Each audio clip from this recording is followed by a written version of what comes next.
અલ્યા સરપંચ બોલે હે તું? હોવા અલા સરપંચ, અમારી ઘરની બારે રોડ ઉપર એક કૂતરું મરી ગયું હે. ઈ કૂતરું કોણ ખેંચવા આવશે? શું થયું? કૂતરું મરી ગયું, કૂતરું. વાડીમાં જો કૂતરું મરી ગયું હોય તો જોજે આ રોડ ઉપર અમાર કૂતરો ખેંચવાનો બેટ તો સરપંચ ને ખેંચવાનો કૂતરો મરી ગયો તમે ખેંચી અને દાટી ગાલો.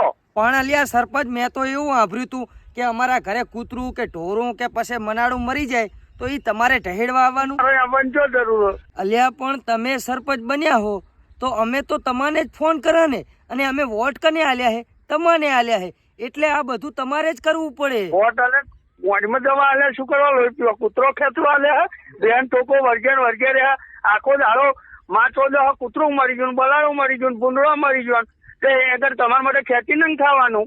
અને આ બધું હે ને ઈ તમારે જ કરવું પડશે સરપંચ. સરપંચ નામ ના આવે એ તો રોડ ખાતામાં આવે. હવે કાંઈ ભાડું રોડ ખાતામાં નહીં આવતું. સાના માના કહી દો ને કે તમારે કાંઈ કામ નહીં કરવું.